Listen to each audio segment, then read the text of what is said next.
Hello, everyone. Thank you so much for joining us today at our first event of Animal Law Week. I'm Bonnie Nadzam, a research fellow with Harvard's Animal Law and Policy program, and happy to be moderating today. It is both urgently critical and deeply encouraging that so many big-hearted, intelligent folks have gathered here to discuss scientific reporting and industrial animal agriculture facts. I am confident we are all about to learn a lot and that most of us will carry this new information into our respective fields and circles. Thank you in advance for doing that. I also offer gratitude to those who are making this event and all of the events this week possible. The Brooks McCormick Jr. Animal Law and Policy Program at Harvard Law School and the Harvard Animal Law Society. I encourage everyone to check out the 2025 Animal Law Week at our website to peruse the rest of the week's events on wildlife, animal festivals, careers in animal law, and labor. Today, I'm so pleased to introduce you to our panel speakers. First, we'll hear from Ann Linder. Ann is the Associate Director of Policy and Research at the Brooks McCormick Jr. Animal Law and Policy Program. Since 2020, she has led the program's research initiative examining the intersection between zoonotic disease and animal industries, a project that spanned more than 4 years and 15 countries. She also teaches animal law at Tufts University. Her work on zoonotic disease has been published in Science and featured in the New York Times and other outlets. Anne received her JD from Stanford Law School and holds a Master's of Science in Animals and Public Policy from Tufts University. Anne recently joined the Law, Environment, and Animals program at Yale Law School as a research scholar. Next, today we'll hear from Dr. Jonathan Runstandler and Dr. Wendy Purrier. Dr. Runstandler is a professor at Tufts University Cummings School of Veterinary Medicine. Professor Runstandler works at the Host Pathogen Environmental Interface.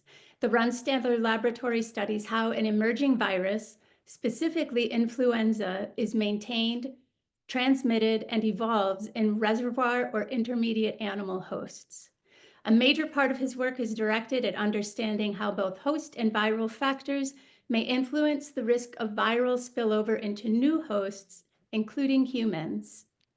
Dr. Purrier is a scientist at the Cummings School of Veterinary Medicine at Tufts University as well, studying how viruses are maintained, spread, and evolve in wild animals. She is especially interested in understanding the wide range of factors that impact infectious disease, from adaptations of the virus itself to the impacts of environmental contaminants, shifting populations, and climate change.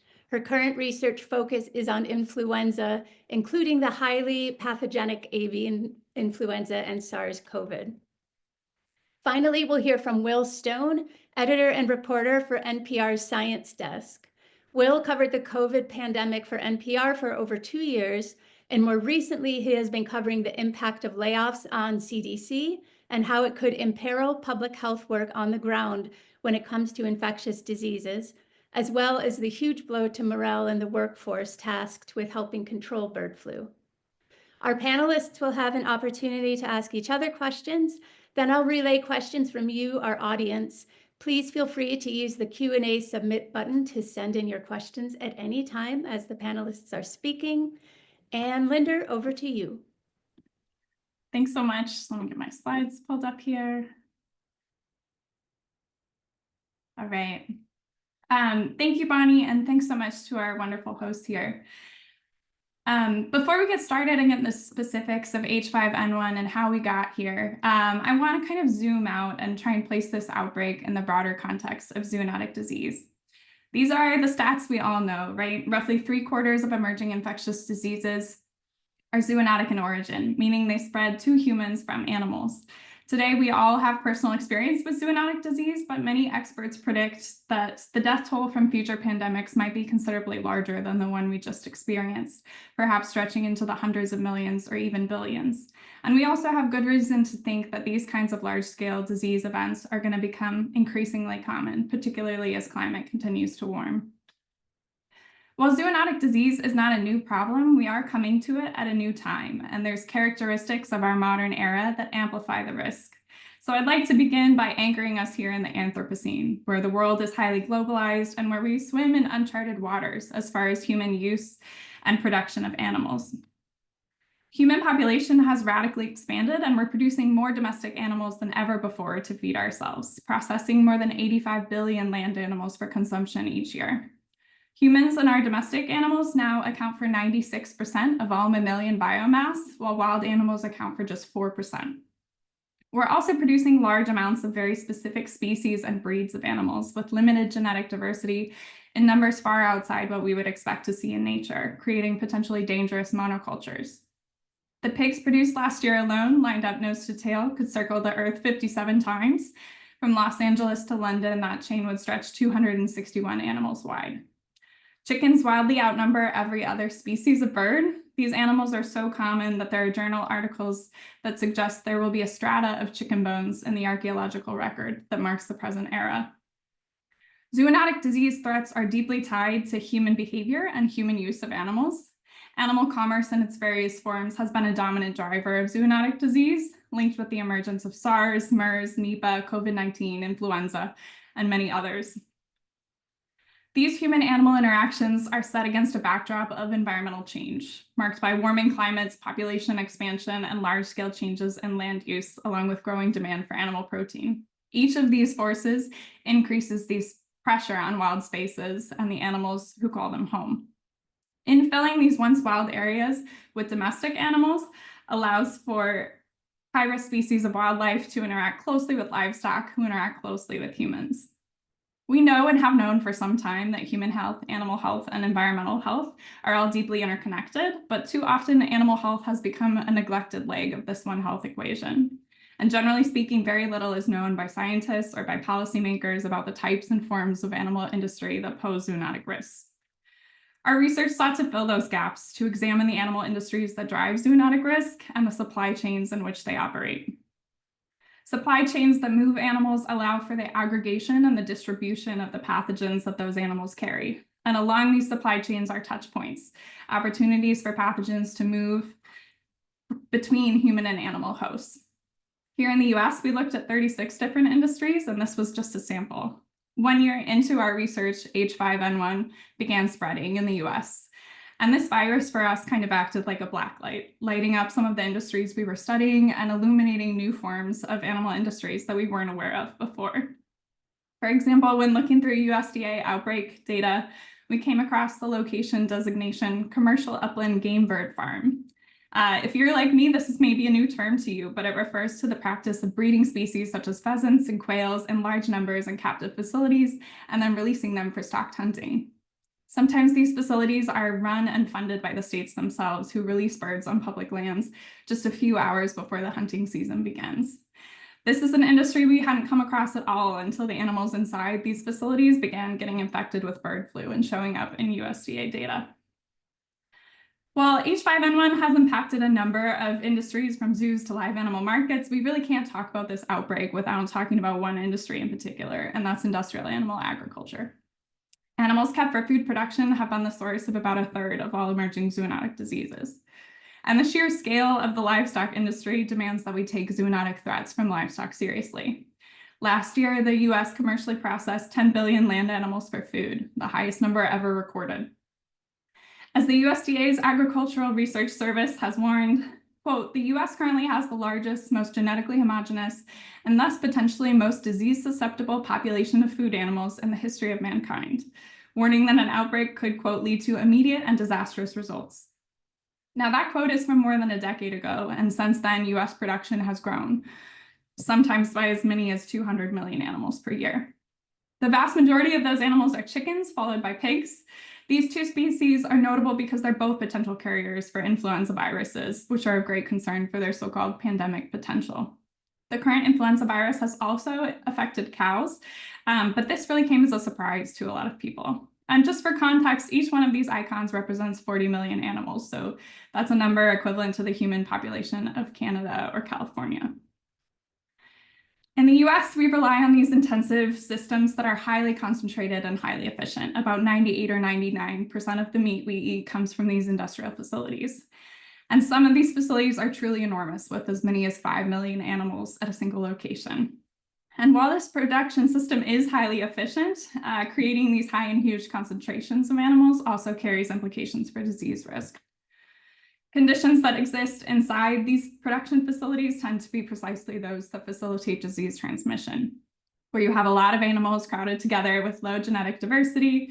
They've got poor ventilation, poor hygiene, poor welfare, and all of these conditions lead to high levels of stress, which can undermine their immune system and their health overall. You also have workers walking through these facilities and removing dead animals. Given the stocking densities, it's probably unrealistic to think that a worker is going to notice a single sick animal moving among a flock or herd of thousands. On the flip side, industrial farms do tend to have among the strongest biosecurity measures of any industry. Many of these are shower in, shower out facilities where you have to put on booties and step into Tyvek suits before going inside. But even so, we've seen pathogens like the current H5N1 influenza virus infect hundreds of these production facilities that are often celebrated as a paragon of biosecurity.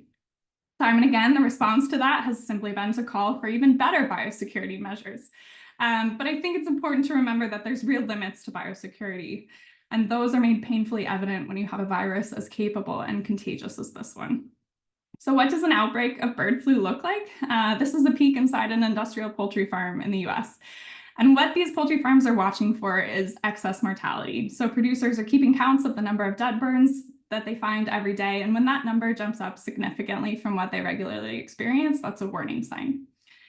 Depending on the strain, within 48 hours, a farmer may go from seeing a few dead birds to having half of her flock dead. And within 3 to 5 days, probably all of those animals will have died.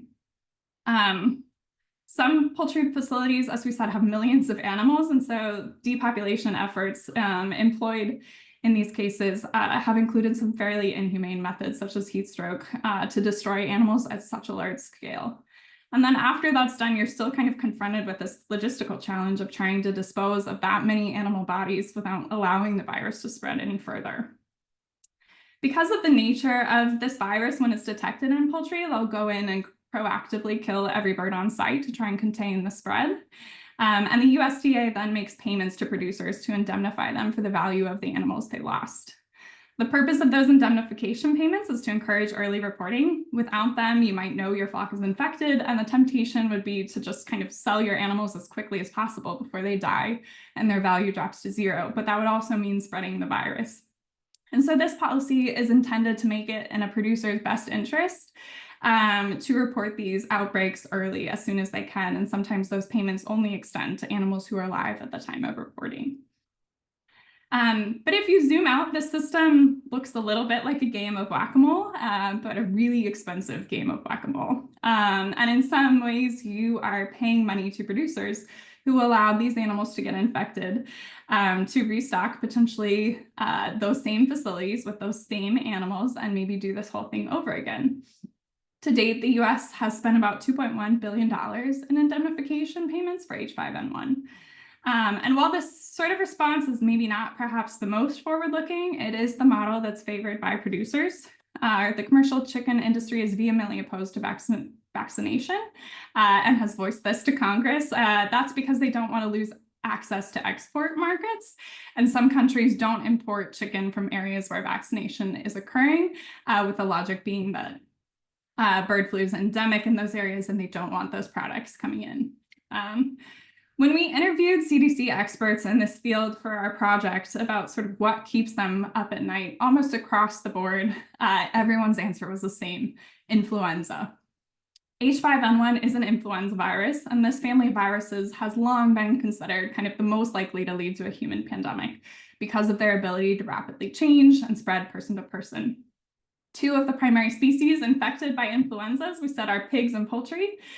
These animals are produced by the billions annually, and their production is expected to double in the next decade in low and middle income countries. This risk may also be particularly high in places like Iowa and North Carolina, where you see those systems of production actually overlap. Livestock production presents enormous opportunities for the kind of influenza spillover events that could ignite a future human pandemic. And too often these kinds of nightmare scenarios are only a few mutations away and much closer than policymakers and many members of the public realize. Where is this virus now? It's in poultry. 166 million birds have died or been killed on US farms, and we've seen outbreaks across 50 states. In cows, tens of thousands of dairy cows have been infected, and from 973 dairy herds across 17 different states. It's also in dozens of species of wild animals, which we'll hear more about later. It's in rats. It's also spreading in domestic pets and cats, for example. We've seen the virus transmitted from raw milk, but also contact with infected birds, and even through raw pet food. There's new evidence of human to cat transmission. People working in Michigan's dairy industry seem to have infected their pet cats. In one case, an individual working on a dairy farm had 2 cats, one of whom liked to roll around in his work clothes after getting home. That cat died from H5N1, and the other cat didn't. But what was particularly striking to me from this study was a line that described how even though the cat's owner worked on a dairy farm and experienced symptoms himself, quote, the owner did not receive testing for influenza and declined treatment and further contact with public health officials, stating fear of losing employment as a consequence of communicating with public health officials and implicating the farms that provided the milk. These sorts of concerns are common and may be really masking the true extent of cases that are occurring among livestock workers. The virus, we know, has spilled over to at least 70 people in the US across 10 different states. And we just recorded our first death earlier this year, but we haven't yet seen this kind of sustained human-to-human transmission that we're very afraid of. Another place we haven't seen widespread transmission yet is in the pork industry. And if that happens, it would be particularly concerning because pigs have long been considered a kind of doomsday species for influenza transmission because of their ability to serve as mixing vessels and generate new forms of the virus. So if that happens and we begin to see widespread transmission in pigs, that would be a really dangerous warning sign as far as the risk of a human pandemic. What do we know about the risk to humans? We believe that H5N1 first spilled over to humans in a live bird market in Hong Kong. Since then, about half of the 912 people infected with H5N1 virus have died. The true mortality is probably much lower than 50% because many of these mild cases are going undetected. But even if we assume the denominator is 5 times larger, we're still talking about a mortality rate of 10% compared to something like COVID, where we were around 1%. And unlike COVID that primarily affected older individuals, that hasn't always been the case historically with influenza viruses. The average age of patient death from COVID was 75. During the 1918 pandemic, the average age of death was 28. There's still a lot we don't know about the current situation, and there seems to kind of be this feeling of don't look for what you don't want to find in some cases. Testing thus far has been extremely patchy, and we know this both from the lack of data, but also from Public Information Act requests that give us a window into what's going on the ground. From emails such as this one from county health officials in Colorado that reads, currently attempting to monitor 26 dairies. So far, 9 have refused. Many farm owners don't want themselves or their employees checked for bird flu. There's a lot of mistrust and skepticism of public health right now, particularly in rural communities. And there's other political factors at play here. The dairy industry in particular relies really heavily on undocumented labor. A study by Texas A&M found that dairies that employ immigrant labor account for 79% of the US milk supply. And so immigration policies may be augmenting this problem of underreporting and making the current situation even more dangerous. On top of that, you have this kind of gross understaffing of public health in rural areas. So one big question to me is, how long would it take us to recognize human-to-human transmission of the virus circulating among workers at a livestock facility? It may take longer, for example, if those workers live in a rural community with limited access to healthcare. It might take longer if English is their second language or if they delay seeking treatment because they lack health insurance or avoid medical care altogether because they're worried about immigration consequences. It may take longer if these workers feel unable to report their illness to a supervisor or if they can't miss work for fear of losing their jobs, and so they'll come in even though they're sick and continue infecting others. In this way, an unequal system might also be a really unsafe one. These delays can mean the difference between containment and a large-scale outbreak in humans as these pathogens move from a handful of livestock workers to the public at large. I think I'll leave things there and kick it over to our next panelist. Thanks so much, Anne. love to interject for just a second to relay a comment from our live audience. So this isn't a question, but it underscores some of the issues you've been talking about. So the comment is, the presentation of industrial farms as having the strongest biosecurity measures of any industry is taking them at face value. From our work in North Carolina, we know that many industrial farm workers do not get protective clothing, nor have the ability to wash their clothes daily, since some only have access to a washing machine on a monthly basis. So they're just all kinds of socioeconomic and socio-political factors that are exacerbating all of this risk. Absolutely. And now I will turn it over to Dr. Runstadler and Dr. Purrier. Thanks very much, Bonnie. I'm going to share my screen here.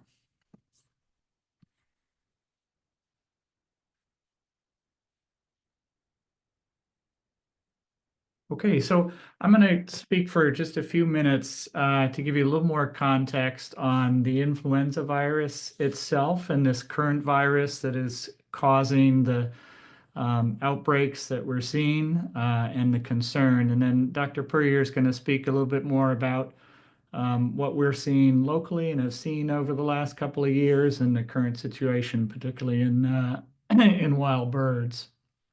But I'm going to start with just a couple facts on the history of influenza. So many people don't realize that the virus itself was first only isolated from humans less than a year ago. And though we know about the disease, influenza, prior to that, it was only at that time that virus was able to be worked with in a situation that we could understand more about it. And that was, at the time, only in the passage of the virus from animal to animal in the ferret, which has proved to be a good model animal for studying influenza.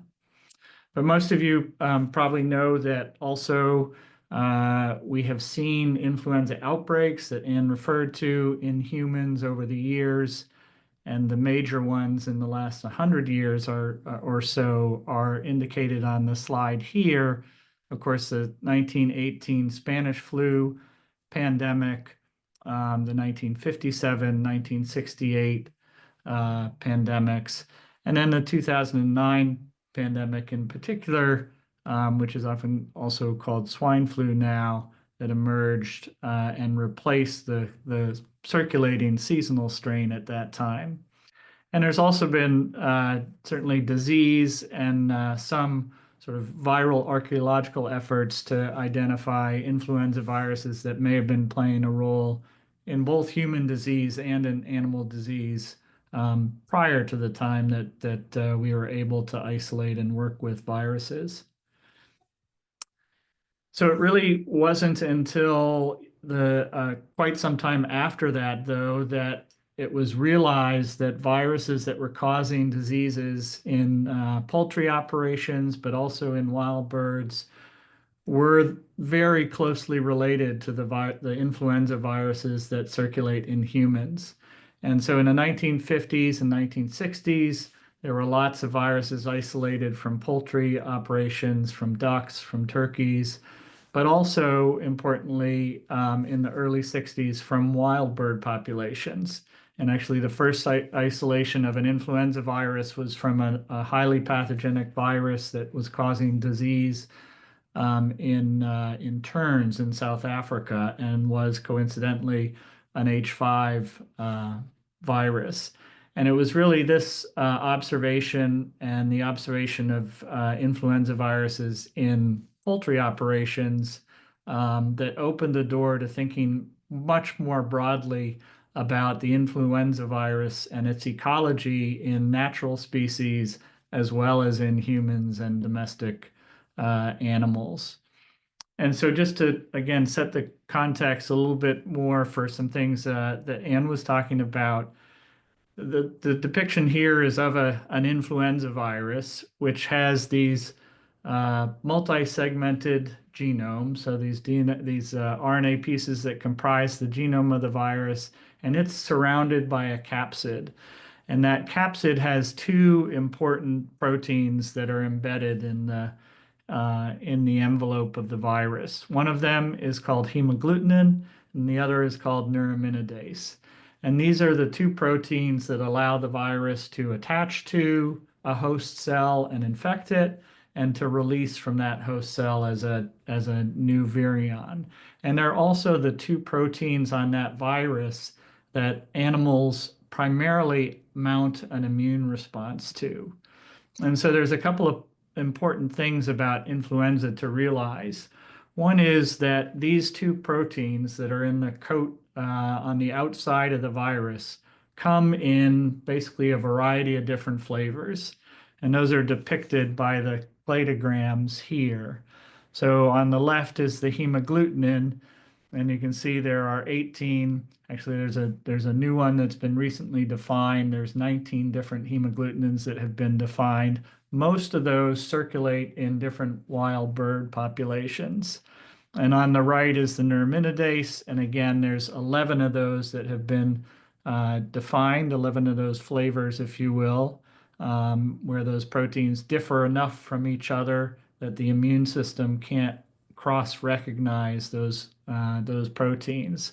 And again, most of those circulate in wild bird populations.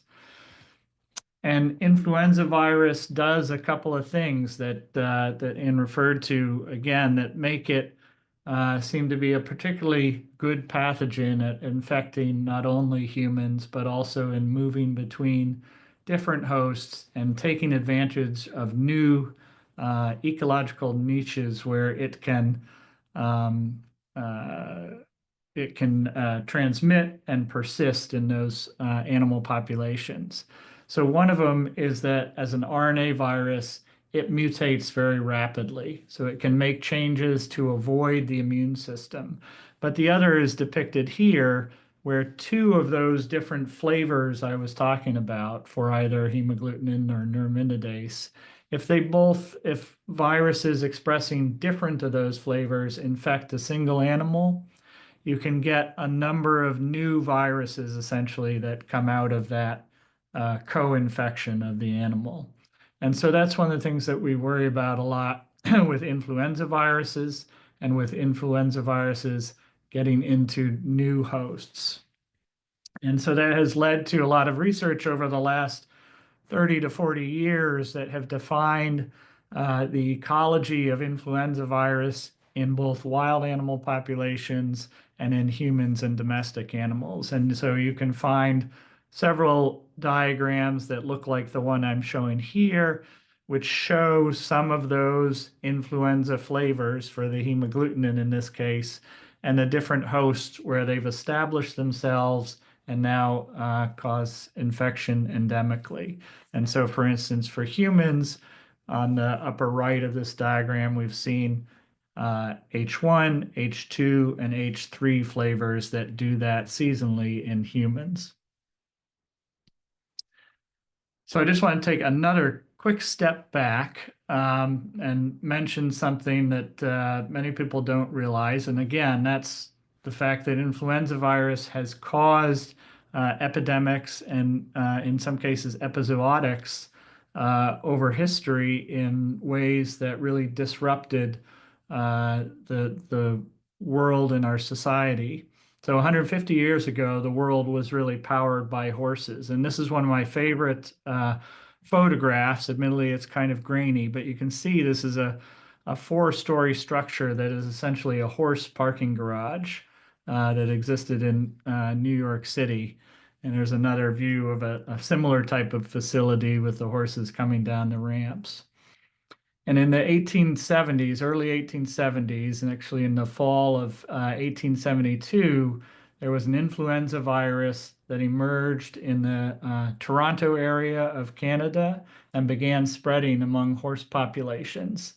And this virus, over about a year's time, spread through North America, particularly through major cities, devastating the horse populations in those cities that were the primary economic driver for people in some cases incapacitating upwards of 90% of the animals in an area.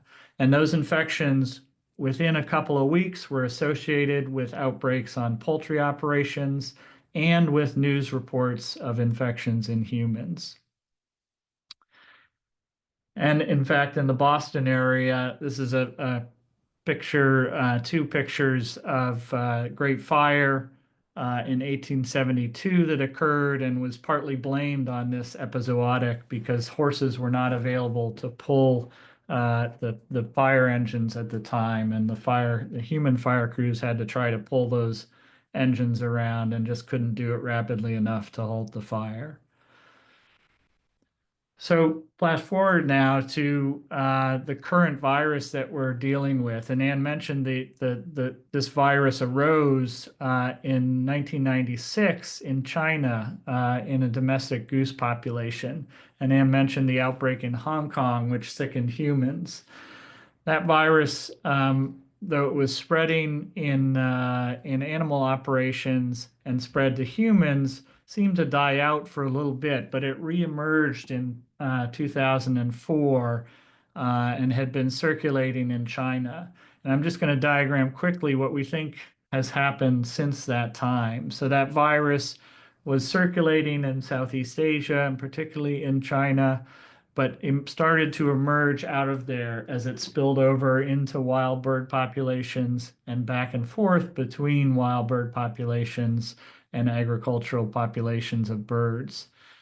And over time, over the years, that virus moved through migratory routes and through human movement of animals and a lot of the factors that Anne spoke of in the agricultural industry across parts of Asia and into Europe on a seasonal basis. In 2014, we saw that the incursion of a part of that viral lineage into North America that caused outbreaks on poultry farms in the US in 2014 and 2015, but that virus subsequently seemed to die out. But the virus kept moving in the natural world, and in 2020, 2021, this virus really started to show evidence that it was circulating throughout the year in parts of Northern Europe. And as again, Anne mentioned, in 2020, late 2021, early 2022, that virus moved into North America. And we think, again, through migratory bird routes. This was the first time we've seen that lineage cross over into North America via the Atlantic route. And we think it was accompanied by movement of this virus also, again, through the Pacific route into the Americas. And very rapidly, over the last couple of years, that virus moved throughout North America and into and through South American populations of, again, both domestic animals and wild animal populations, both birds and in some cases marine mammal populations, and even into parts of Antarctica where we have never seen the virus before. And we think there are indications that this virus continues to move across, and that's important for how we think about the potential threat of influenza viruses to both human health and agricultural health. And that's because, again, this virus continues to evolve, it continues to change over time, and it continues to reassort, so make new flavors with all of the other viruses that circulate in wild animals. And so the CDC puts up this little image now where we've got poultry, the wild birds, cows, humans, and even the cats, and we're seeing spillover of this virus between those animals. There's a lot we don't know, in part because of some of the reasons Anne mentioned, in part because we just don't have all of the data and aren't able to collect all of the data from how this virus circulates in wild birds. I'm going to turn it over to Dr. Puryear to talk a little bit about what we do know. And I will stop sharing.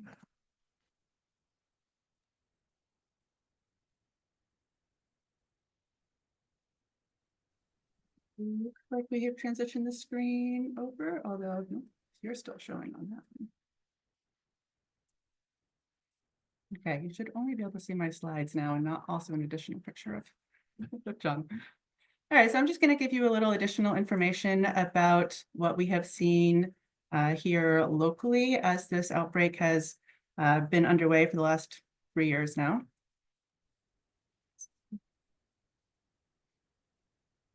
All right, so as was just mentioned, the high path virus that has come across recently has come across transatlantic and really landed here in the East Coast. We've had a front row seat of being able to see what is coming in to the country as these new incursions come along.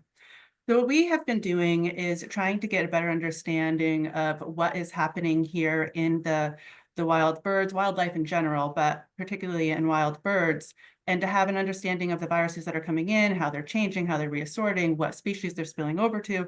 And the way that we have approached this is through very extensive and amazing partnerships with a lot of different people throughout the region locally, but also state and federal. So we have partnered with a lot of rehab facilities. I'm showing you here in this map. Rehab facilities that have wildlife that are coming in for various reasons, whether they are sick or injured, or somebody finds carcasses that we're able to sample, or also partnering with people that are doing actual active captures of animals, whether it's through banding programs or testing for various other things. And then there are some projects that we lead independently as well for getting access to animals. But the bottom line is that we're able to get a lot of different species and to screen those animals for virus. And that is done through, again, looking at either the active captures, sick or injured, carcasses, and then also fecal collections. And what this amounts to is that since the virus has arrived in North America over the last 3 years, we've looked at approximately 12,000 wild birds, about 1,300 terrestrial mammals, and about 1,600 marine mammals to try to see whether or not we're detecting high path influenza and what that virus specifically looks like. And just to give you a really broad overview of the sorts of species that we're seeing where we do detect this high path influenza, again, here within our region, there have been 48 different species of wild birds where we have detected this virus throughout New England. And that has spanned a whole gamut of different types of wild birds.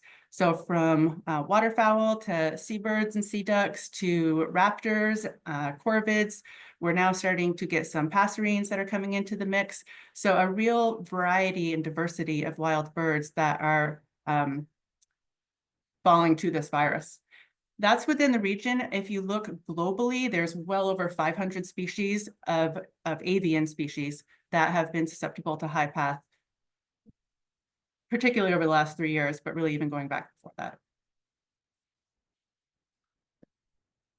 So showing you within the region, so this is what we have seen just here locally, primarily Massachusetts, but New England as a whole. We first saw it arrive here early 2022. It came into North America late 2021, and we started to pick it up here just a month or so later. And over the course of time, we've seen so we pretty much are always detecting high path influenza. The levels where we detect it change. So we've seen some pulses that are starting to settle in a little bit more, potentially to a winter pulse. When it first arrived, it was kind of fast and furious and chaotic all over the place. And then it quieted a bit as we came in to 2023 summer. And then we've had these winter pulses that appears that we're starting to see now.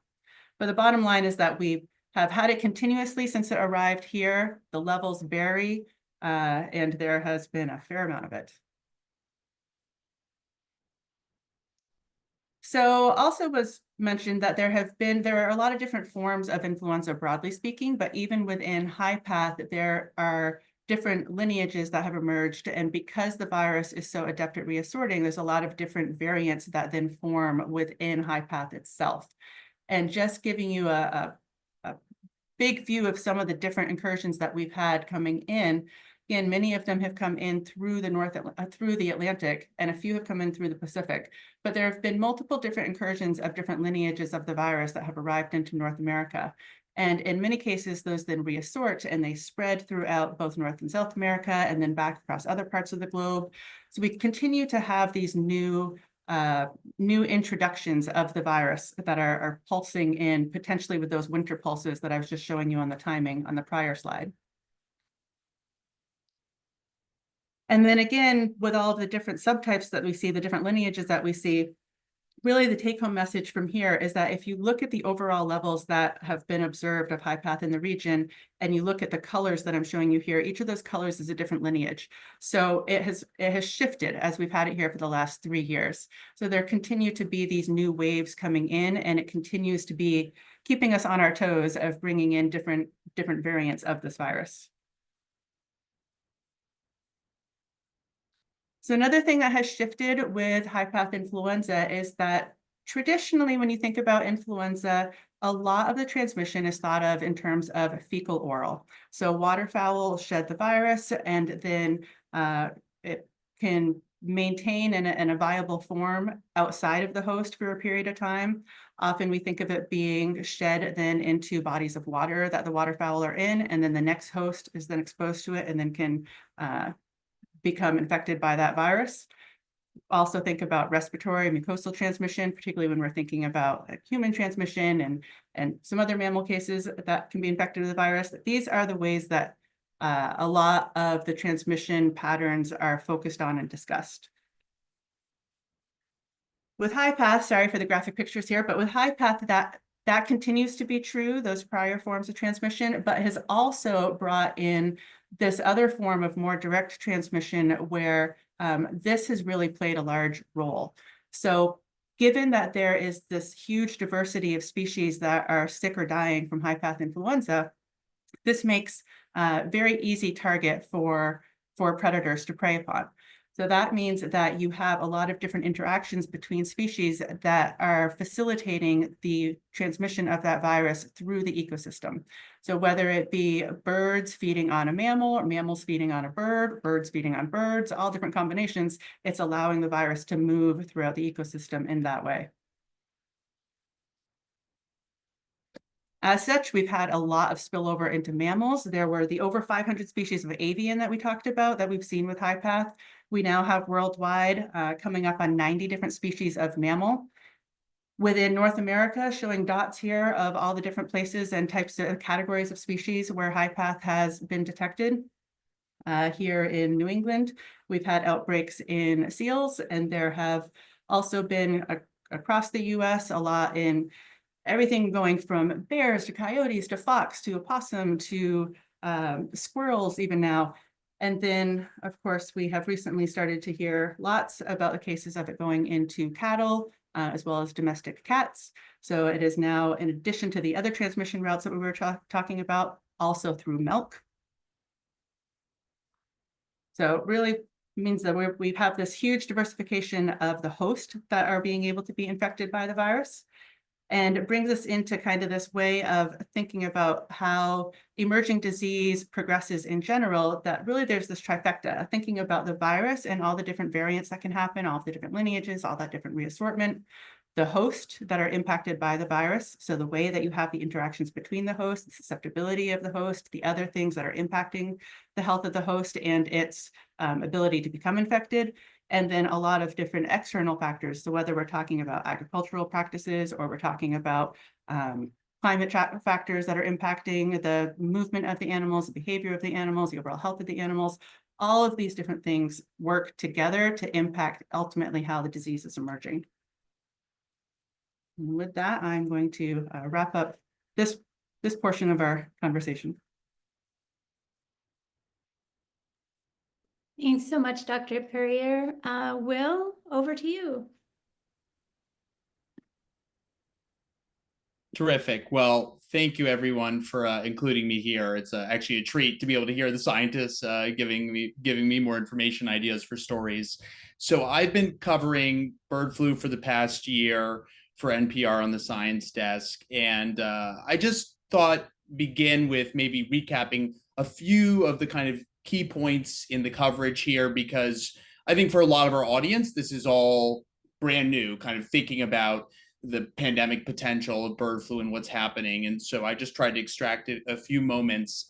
Just a reminder that just about a year ago, we had the first detection in dairy cattle in the Texas Panhandle, and then shortly after in a dairy worker there.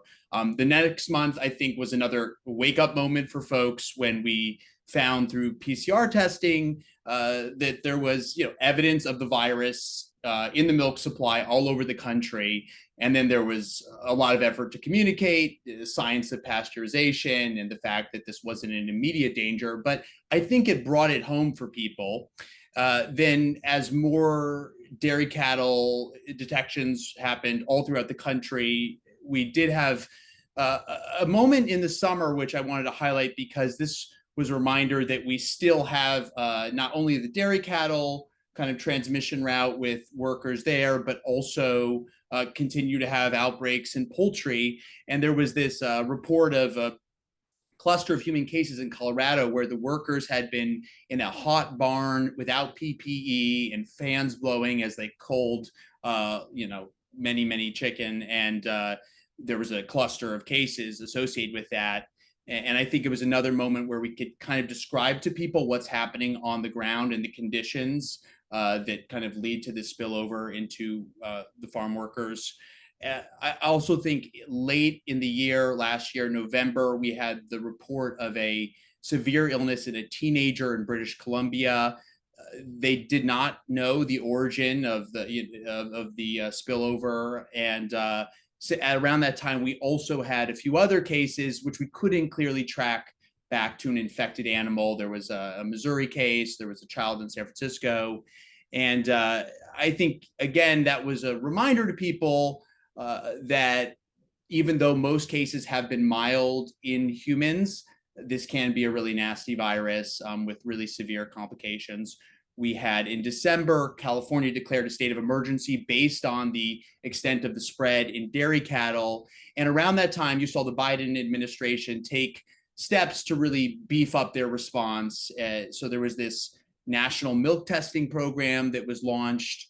And then in January, we had the first death from bird flu in the US. This was not associated with dairy cattle. This was someone who had had interaction with backyard poultry, backyard flock. And then that brings us to February. It should be 2025, although the last month has felt like a year for some of us in the news business. So maybe there's a reason I put that there.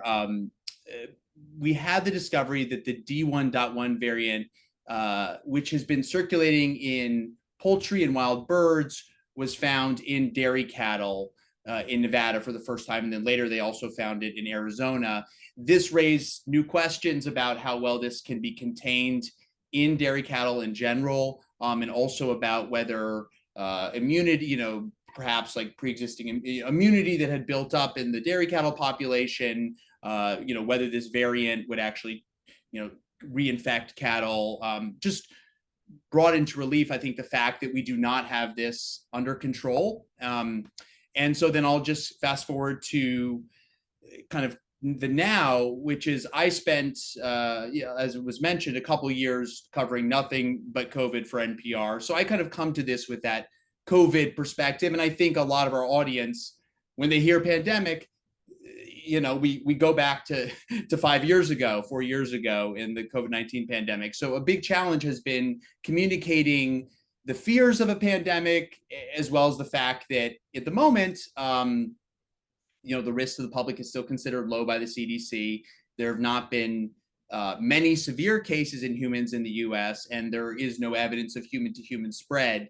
So I think a similarity for me has been trying to communicate science that's rapidly evolving in an unknown situation, also trying to piece together information from public health authorities and kind of decode what scientists are learning in real time as they put out preprints and kind of extrapolate what we know as they're learning more about the current outbreak. A big difference has been the fact that animals are kind of where the action is right now. And that makes it really hard as a reporter to know what's going on the ground. Obviously, access to the farms is very limited. And so I think we have even less visibility into how this is spreading, what is said about biosecurity measures versus what's happening, and also the humans that are being affected, because as was mentioned, this is a marginalized population, undocumented status often, and we hear that people don't even necessarily want to show up to clinical settings if they're feeling sick, let alone talk to the media. And I think it's been harder as a reporter to kind of wrap our hands around what's going on, on the ground day by day. And to get to kind of where we're at this moment, clearly the Biden administration was criticized quite a bit for having the pace of the response, not taking certain steps like the national testing program, not doing that faster.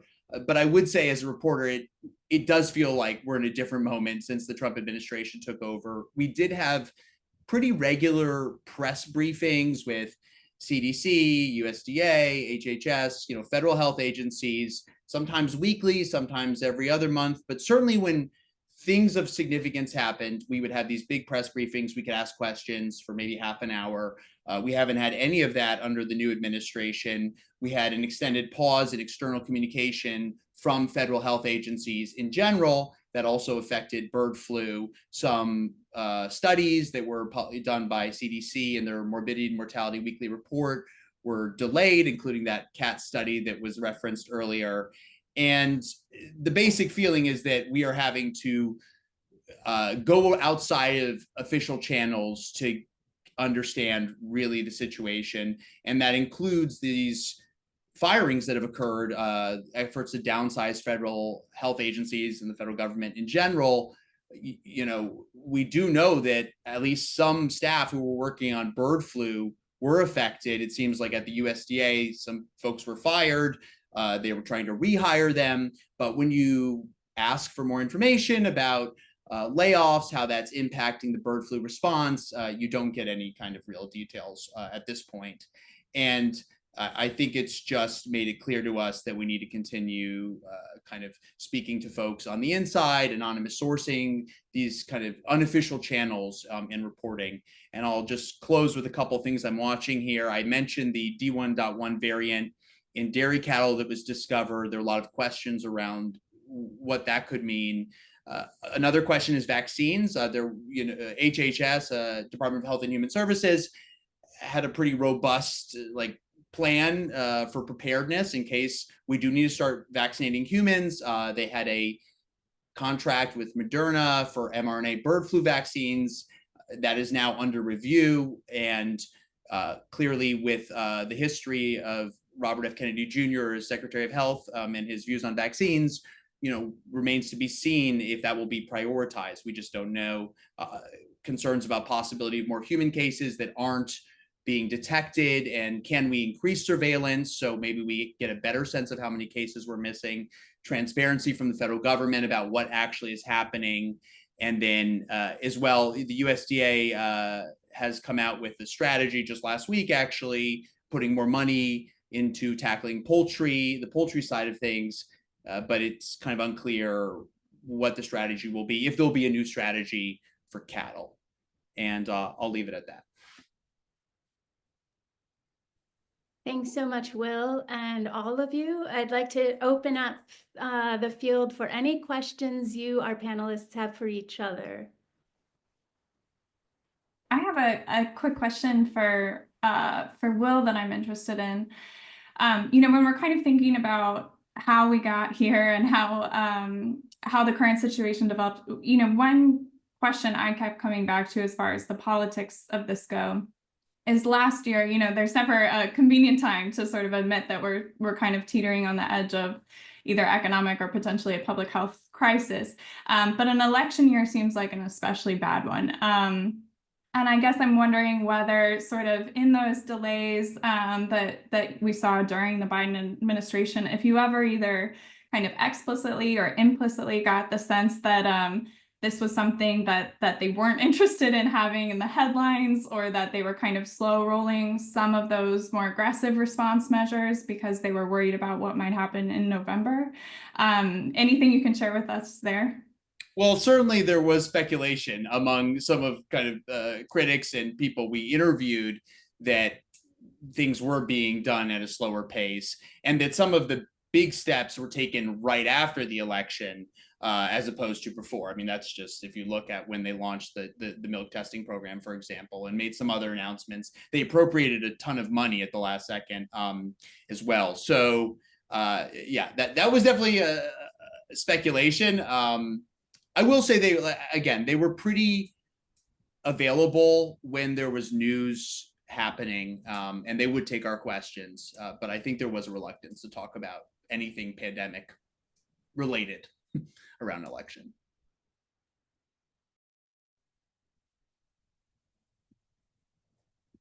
Well, I have a quick follow-up question to that. That seems obvious and strange to me, but maybe my naivete on this. This is because, in general, the voting population prefers not to have pandemic preparedness responses. Is that correct? I'm not sure. You know, it's a good question. I mean, I think it's still unclear to me after a year how plugged in the population is at large to this concern about bird flu. Clearly now, you know, eggs it's all it's in the news everywhere. And I think there are couple key moments where kind of public perception and like anxiety flares up, and there's certain people who are watching very closely, but I'm not sure how much it was being watched in general. But I do think there is a desire, understandably, to going into an election to say, we have everything under control, don't worry about it, which is kind of an obvious point, but that's partly how I read some of what we're discussing. Yeah, Dr. Ron Stendler. And I have a question for you that I'm not sure I expect you to be able to answer in any way, but maybe just to put it out there. A lot of a lot of people view avian influenza as a disease that comes from wild animals, right? And that the origin is from wild animals, and spillover may cause a epidemic or pandemic situation. But there's some argument to be made, as you were in a way making with your comments, that the origin of this virus has its roots in animal agriculture, particularly in China in the mid-1990s. And so how do we negotiate, if you will, the responsibility for responding to viral infections, right? For instance, this virus is causing threat and certainly mortality to lots of different raptor species, some of which are threatened. Is that our responsibility to deal with, and where do those funds come from? Yeah, that's a great question. Certainly can't speak to the funding piece, but I think the point you're making is a really important one, that when we're thinking about these viruses, they can spread from humans to livestock to wildlife and back again, and they don't really sort of respect these same kinds of lines that we use to categorize ourselves and our environment. They don't reflect the ways in which we divide our government, as far as having a human health authority, and then the USDA that deals with livestock, and then fish and wildlife that's responsible for wild animals. And so our regulatories really kind of struggle to exercise the same kind of flexibility. And that's something we saw time and again through our research, was that these agencies aren't always communicating well with each other. They're not always sort of using the same systems for their data. And if we think of this as a wildlife virus, then we're going to be really unprepared for dealing with this in livestock. And if we think of this as the bird flu, we're going to, even that phrasing I find kind of objectionable, because this is in so many different species. And it sort of makes it sound like something that really only affects avian species. And could never impact us as humans. We are ourselves animals. And I think so often these lines are really artificial. They're anthropogenic. They don't reflect the science and where we see the virus moving and spreading. So we need to do more as far as communicating, breaking down those different informational silos, and working to kind of have a concerted One Health-based response to this. I mean, I think one thing that maybe we didn't touch on today was the idea that while wild bird species are kind of like the reservoir hosts of influenza viruses, often they're circulating these kind of low pathogenic versions that that might only cause mild disease. But often what we've seen happen is that those low pathogenic versions get into a place like an industrial farm, and then the virus spreads really rapidly from there and can turn from a low pathogenic version into a high pathogenic version of the virus that we're much more worried about. And so I think it's really important to realize these connections and see how kind of different forms of animal industry can amplify these kinds of existing forms of risk, how, you know, animals are not necessarily contained within one industry and can spread, you know, between these different industries. They can take pathogens with them. They're exposed to sort of all manner of species because of the ways in which we kind of organize them. As humans, we've seen this virus infect mink on fur farms who are fed raw poultry meal, or because there's cats who are wandering in and out of the mink sheds and interacting with the animals there. So, you know, these connections that you're making, you know, that slide, I think really illustrated it well with kind of like the gulls predating on the deceased marine mammal, then the fox predating on the gulls. And you could draw so many of those different lines until we have just this crazy web. And then we exist somewhere in the center of all of that. And I think to think of ourselves as apart from that or apart from this risk would be really foolhardy at this stage.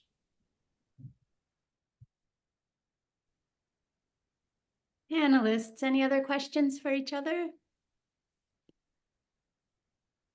Will, can I ask you a quick, or maybe it's not a quick one, I don't know.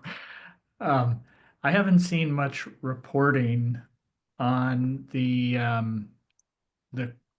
potential cost of what's going on the federal workforce in terms of layoffs and so forth, right? And so that's what we think about in terms of our work sometimes is, you know, it takes, it's not inexpensive to do some of the work, especially in wild animals, to understand where the virus is, what it's doing, how it's being transmitted. But the potential cost of an epidemic, let alone pandemic situation, is enormous. And without having the workforce to do surveillance, to do monitoring, to do the science, most of those in the scientific community would view the risk of a pandemic as going up. And so the potential cost as being huge. I just wonder if there's just so much else to report on right now that people haven't sort of dove into that potential cost of the cutbacks and so forth. Yeah, I appreciate it. I mean, to be frank, just trying to understand the extent of the the firings is challenging right now. I mean, we spent days a week or two ago just trying to get an estimate of how many people got fired at the CDC, and we learn about more all the time. And we don't have any transparency when we ask, you know, how many people were let go from the CDC.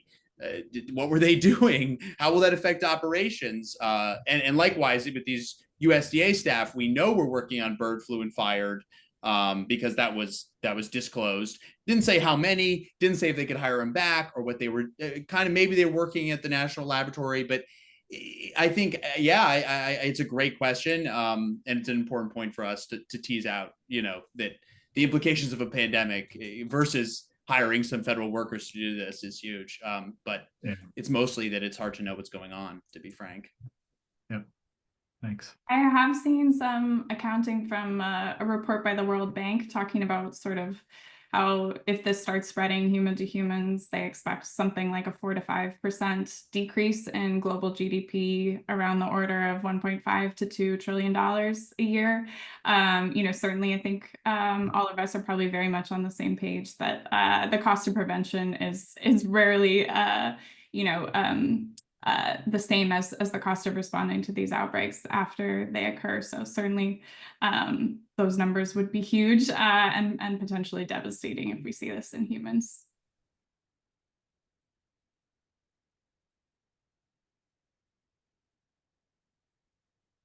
Okay, I have a question that is for all of you and is sort of an attempt at a recap of some major takeaways of what you have been sharing. So please correct me if I'm wrong on any of these, and then my follow-up question will come afterward. So I think that this list of observations are all correct. First, there is no comprehensive state or federal disease surveillance on industrial agricultural farms. Second, federal communication channels for reporting on bird flu data have been frozen and reporters have limited, if any, access to farms. 3, we don't know how or why exactly some humans have contracted the disease. We don't know how many humans have contracted the disease.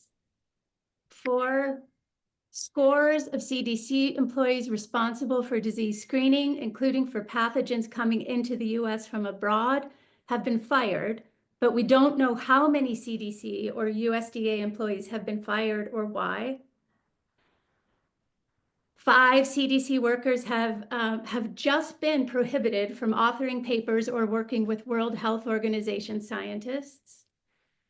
6, the virus is constantly reassorting and evolving. 7, the US is not capable of churning out vaccines should a widespread outbreak arise, at least not currently.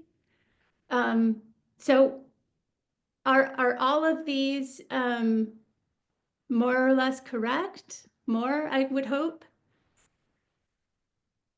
I think most of them, unfortunately, are true. That was kind of a barrel of bad news. So I can't remember all of them. I think as far as where we are with vaccine production, that's something that maybe Will might be able to speak to more. I know there have been a lot of efforts around an H5N1 vaccine. The efficacy of that, for all the reasons that Dr. Puryear mentioned, are questionable and constantly evolving because of the nature of this virus. But unfortunately, for the most part, I would say yes, you're describing the current situation. Will, do you have any more to add on the vaccine topic?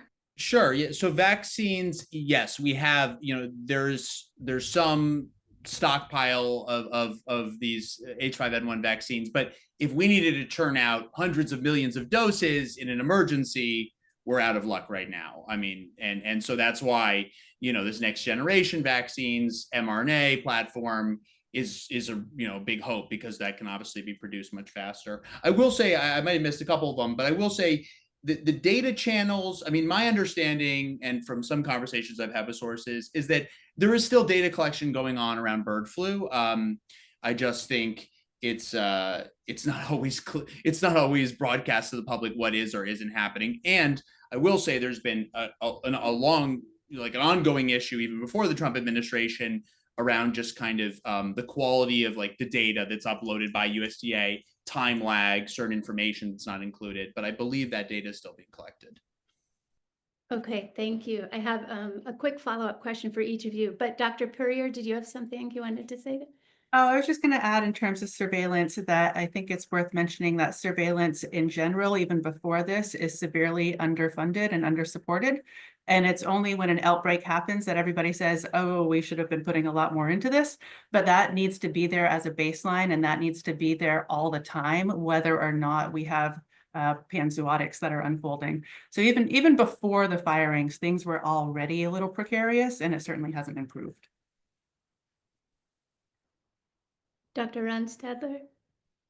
Oh, well, maybe I'll just add to that the comment, on one of your points that there isn't a, single organization that's responsible for all of the, surveillance together, right? So the doing surveillance and some of the work that needs to be done to either prepare or monitor for an emerging situation like avian influenza is done across lot of different organizations, NIH, CDC, USDA, FDA, all the federal organizations, as well as the state level organizations. And that's, obviously unlikely to change anytime soon. And that takes a lot of communication. It takes a lot of information exchange that requires, again, the workforce to be able to do that, and the development of connections and networking to be able to do that. And that takes time.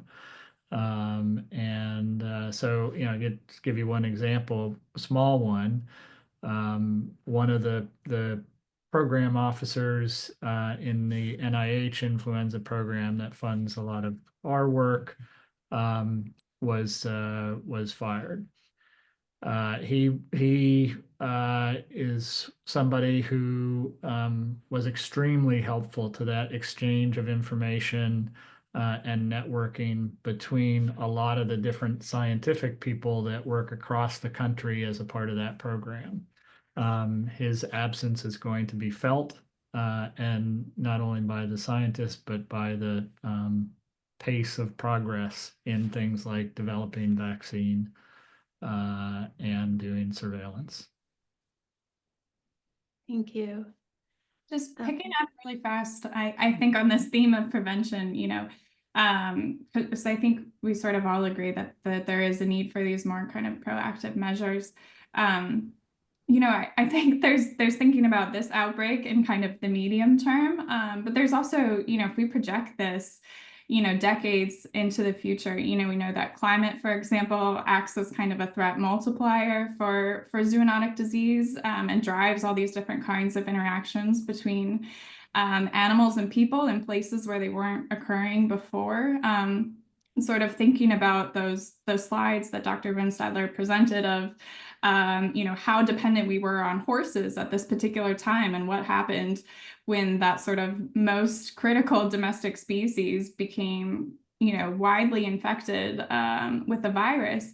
I think those are real questions that we're going to have to struggle with, and we're not going to be able to avoid in the decades that come, as we're really kind of increasingly dependent on a handful of domestic species in really large numbers. And within those species, we're really breeding, kind of a lot of almost, identical genetic copies of the same kind of individual animal, and creating these sorts of opportunities for disease that would not have existed kind of in nature. So I think there's so many more big, difficult questions that kind of wait on the precipice here as we start to think about prevention. Thanks. And actually, my next question is, I think, directed at you, but any of the panelists who want to weigh in, I invite you to. And this is kind of a synthesis of some of the questions coming in from our audience. So if you were, say, appointed an industrial animal agricultural czar or a zoonotic disease czar, what 2 or 3 changes in the industry writ large would you immediately engage to help mitigate some of the risk that we're facing? And what currently is precluding such changes from being made on a policy level? This is a great question. I'm glad to not be a czar. But if I was, I think one of the first things I would do would be to scale up testing among livestock workers. We really don't have a pulse of what's happening within this population at the national level. There's, sort of one-off testings with people with symptoms, but we really don't have the kind of infrastructure set up for that, and potentially vaccination of those livestock workers. We've seen other countries make movement in that space, and that's something we're not doing here. If we kind of trace what we would expect this outbreak to look like if it were to turn into a human pandemic, the first place we might expect to see it is among these livestock workers. And so we really need to know what's going on there to kind of sound those early alarm bells. Another place I would ramp up testing is among pigs at both backyard, smallholder, and then all the way up to industrial facilities. I think pigs are a really big red flag as far as whether or not this virus is kind of going to move into humans or not. For some of the reasons that we mentioned, knowing what's going on with swine, I think is really, really critical. And then trying to take steps to sort of distance production. You know, there's studies that have shown increased rates of avian influenza among pigs operations that are within, 1 to 2 kilometers of poultry facilities. As I mentioned, we're seeing overlap of these systems in places like the Midwest and North Carolina. A lot of that animal production is concentrated in particular geographic regions. And then when you've got overlap between pigs and poultry, no testing or very limited testing of animals and workers, all of that kind of leads to a really dangerous cocktail. So I think those are some of the steps that I would try to implement right now. As far as what's prohibiting that, I think it's a whole host of range of things, many of which Will was able to touch on. I think there is sort of this economic concern that maybe hasn't been brought to the forefront in this discussion. You have an organization like the USDA that has to kind of balance these two twin goals of, regulating and promoting the livestock industry. And when you have a public health, a potential public health crisis and a crisis in the livestock industry like this, it really can drive those two different competing mandates into conflict with one another. And when you're reading these articles, you see the same line over and over again, which is, something like the USDA or CDC maintains that the risk to human health is low. And I don't know how they get that into every single article, but they do. And I think with the livestock industry, there's a real fear of the economic impacts of consumer reaction to this virus. We saw that a little bit, I think, with milk and the fears that arose there. And so when you've got such strong kind of economic concerns that you're trying to balance, all of these producers' financial interests, sometimes that I think can impact the way that you're messaging about public health, the way that you're sharing information and things like that. So I think that's another obstacle that we need to address. Thanks. And this is a follow-up question for Dr. Purrier, possibly for Dr. Runstandler too, but Anne, you might be able to weigh in also. There's some questions coming in about whether there are any mammals that for any reason cannot or do not contract H5N1 to your knowledge, and also how the virus can survive and be contracted through. This is related to your repeated line, Anne, about the risk to the general public is low. I often see added to that, as long as you cook your meat or prepare your eggs responsibly. And if you look at the details, what they recommend is basically all eggs should be scrambled or hard-boiled, and all steaks should be well done. And we know that's not, that's not the case. So can you speak to what the risk really is if somebody, like if one person, say, is ordering a medium well or medium rare steak and runny eggs, and if there are any mammals that can't contract it? It's kind of a two-headed question there. Oh, how long do we have to be able to address these questions? These are lengthy topics. We're already a little bit. All right. Go ahead. So I'll start with which animals are not impacted. And really at this point, a year ago, we would have said that cattle are not something that we're concerned about. That's not an animal that is susceptible to influenza.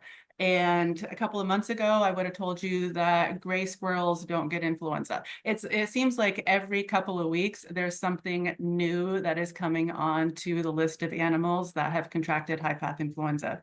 And we're really in uncharted territory as far as what species are susceptible. Prior to this this outbreak of high path, mammals, generally speaking, were not a category of animal that we thought of in terms of influenza. Yes, you had swine, yes, you had some equine and some canine, but they were very limited forms of the virus, obviously human, but again, very limited. Things have completely changed over the last couple of years with high path. So as of right now, I can't tell you with confidence a species that I would say absolutely cannot be infected. And really the only way that one could determine that is by broadening surveillance or by doing experimental infections, which is not something that makes sense either. So it's an open question that is rapidly evolving. In terms of what is the real risk, this brings you into the category where it's always uncomfortable to try to make a statement because an hour later things are going to shift and you're going to eat your words. But with that, with that said, there is some reassurance in the fact that high path influenza is so pervasive and so endemic in so many different species and has been circling the globe for several years now. And the fact that we haven't had massive waves of human infection is encouraging. With that said, though, things are changing so rapidly, and now with it being the milk situation is one that makes me particularly nervous. I'm far more concerned about influenza being at high concentrations in raw milk than I am about somebody eating a steak that's medium well. If I can just jump in there. Oh, go ahead.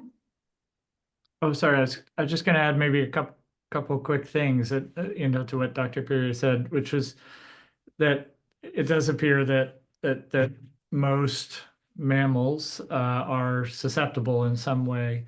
There are differences in that susceptibility. So for instance, dogs don't seem to be as susceptible as cats, and there are differences in the pathology. So the cows are getting infected, for instance, but they're not getting this sort of severe neurological phenotype that most other animals seem to get. And we don't understand yet the reasons for a lot of that. But the other point I make is that, as Dr. Puryear said, every day brings a new thing, and that's in part because this virus is constantly changing. And so the thing that we're most worried about, I would say, is the increasing interface between humans and animals. And so anywhere that you increase that interface, such as on dairies where there are dairy workers in high contact with potential virus, you increase the chance that virus is going to change a little bit and start to cause the infections that you didn't see before. I would just add to that and say, I think this question is so hard because I've heard it sort of compared to the metaphor of, playing Russian roulette with a million chambered gun, right? The more times you play, the more dangerous it is. But it's really hard for us, I think, to conceptualize these sort of low probability, but like high consequence events when we're thinking about risks as humans. So yeah, the risk to one person, drinking raw milk, they might be fine. But overall, when these interactions are happening in so many ways with all of those increasing interfaces that Dr. Runstadler just mentioned, I think that risk just goes up and up, and it's additive. So that's one thing to know. And then another point that I think is kind of related to this that I've heard brought up as far as what animals aren't susceptible, because we're relying on this kind of stamp it out method with the USDA where they go in and cull every animal when the virus is detected. There's some folks that think that's the wrong strategy, that we should be letting this virus play itself out and seeing if there are any animals that don't succumb to the virus in those flocks. And by proactively killing them, we're losing the opportunity to potentially kind of study and select for any animals that may have some kind of resistance to that. Maybe in an industrial farm where their genetics are that similar, you're not going to have the kind of heterogeneity you would want to do something like that. But that's a critique that I've heard mentioned and kind of an interesting thought experiment, at least. Yeah, there have been some efforts, to generate strains of animals that are resistant to, you know, various kinds of diseases, obviously, and those are continuing for avian flu.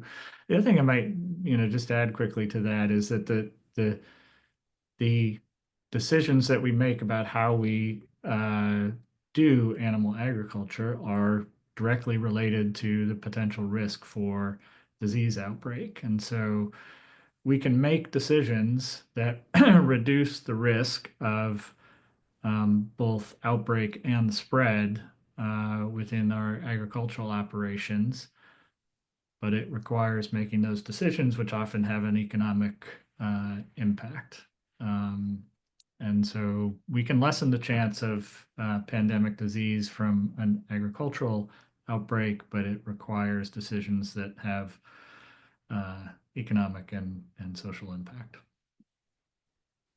I think we may have time for one more synthesized question, and then we'll give some thanks and direct audience members to some resources that they may be looking for. So there are a lot of questions about the Spanish flu and mortality rates of the Spanish flu, the demographic groups it most impacted, and how this might be similar to H5N1.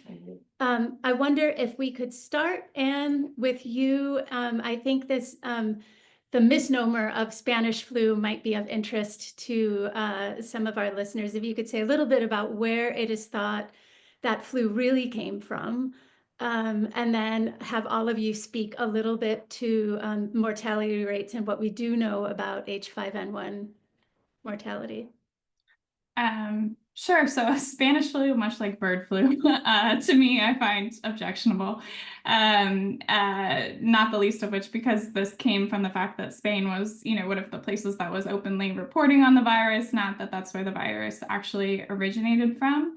While we don't know with certainty where the 1918 influenza pandemic originated, there has been a lot of research indicating that this may have spilled over from a stockyard in Kansas, which is the state that I'm from, and not, you know, from some exotic place in Spain. And so we have seen, you know, time and again an association with livestock production and spillover in humans with the H1N1 swine flu. We think that may have come out of a confined animal feeding operation for pigs in Mexico, for example.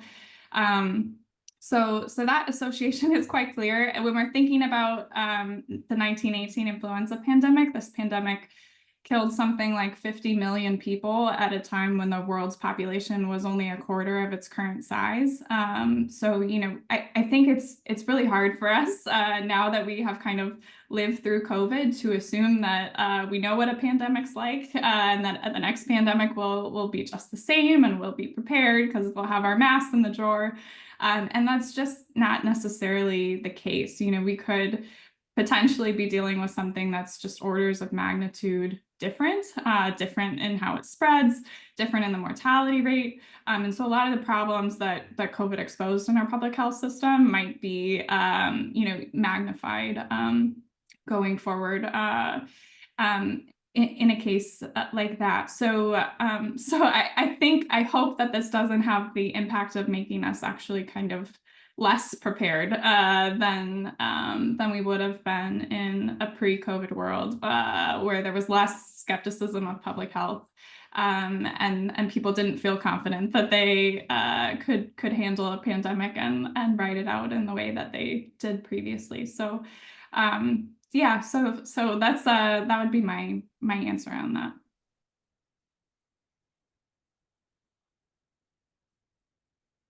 Is it possible as yet to speak to the potential mortality rates of H5N1? And was it was in the 70 or 80%? What was it for the Spanish flu?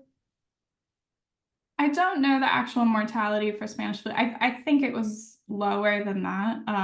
As far as H5N1 mortality, you know, of documented cases, it's been 50%. Again, that's a gross overstatement because we don't know what the real denominator is for that. I've seen, you know, reports from the WHO that do some modeling saying, you know, even with a mild version of this with human to human spread, they expect somewhere between 2.4 and 7 million excess deaths globally. And then if they modeled that with a more virulent version, like what we saw in 1918, you know, those numbers jump up quite a bit. Do others have insight there? Yeah, I mean, I can just say that I don't have all the numbers at hand here, but the death rate, you know, for the Spanish influenza was only a few percent of the population as a whole, right? And so that's initially what really worried people about H5N1 infections in humans, is that at least from the documented infections that we have, it has killed about 50% of the people that it's been documented to infect. With the caveat that this virus is always changing. And so the infections that we see recently, for instance, in the dairy farm workers, it appears to be a very mild infection, just conjunctivitis, maybe a little bit of respiratory disease. That shouldn't necessarily be, I mean, in some ways that's comforting, but it shouldn't necessarily be, again, because the virus is always changing. And so the phenotype that we see, the clinical disease that we see now may be much different than the clinical disease we see in an outbreak situation. And so one of the factors about this current virus that's circulating that people are most worried about, I think, is that in most animals, aside from, say, humans and cows right now, we have seen this very severe phenotype where the virus infects the brain and causes severe clinical neurological disease. And the impact of that as an outbreak virus is tough to guess at. But the concern is that it would be a much more severe situation.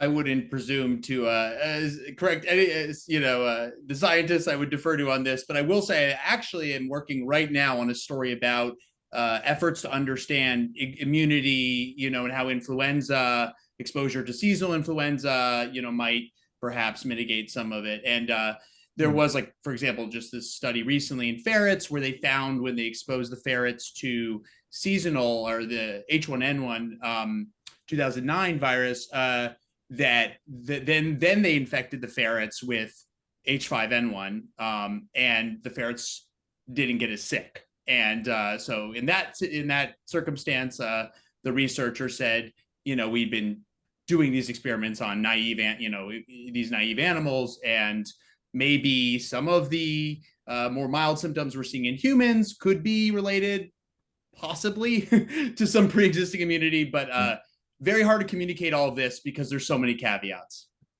Yeah, and it's obviously very hard to do those kind of studies to really prove that that's the case. But there does seem, to be some optimism, as you said, from some of the studies that were done, that either prior infection or vaccination might, in the case of infection with H5N1 virus, cause a milder disease. And obviously, if that was an outbreak situation, that would be a good outcome if there is of that.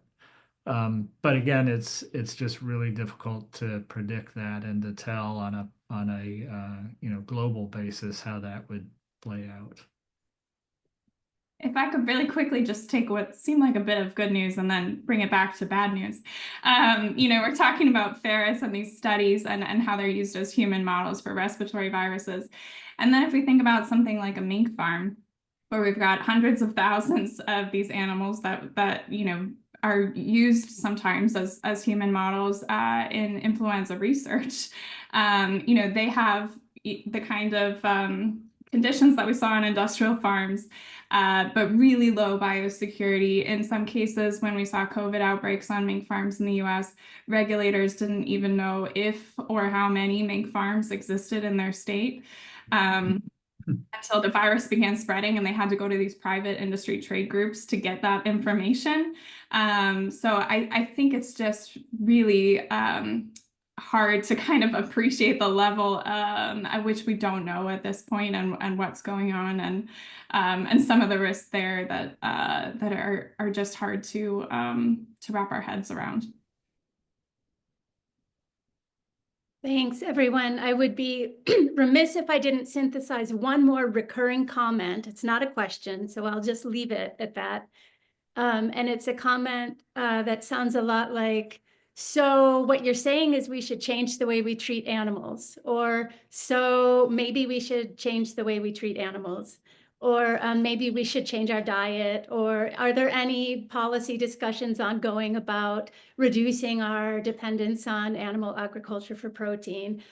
So lots of comments and questions like that coming in that maybe could be the subject of an ethics inquiry some other time. If you want, I'm getting lots of requests too for a transcript. We will have this recorded. And if you want to be added to the ALPP mailing list, the Harvard Animal Program mailing list, you can email animal.law.harvard.edu. So animal.law.harvard.edu to be added to the mailing list. And the research project that Anne led on live animal markets projects, in particular the US case study, are all available on our website and include 100 times more than what she said here, and include what she said here. Also, Will Stone, if you look up Will Stone on NPR's website, he has an impressive page of links of articles on bird flu and reporting and media and transparency and lack of. So please check those out. And Dr. Runstandler and Dr. Purrier are easily findable at Tufts University online if you have questions for them. Thank you, all of you, so much. And to everyone who showed up and asked questions, much gratitude. Thank you. Thanks, everyone. Thank you.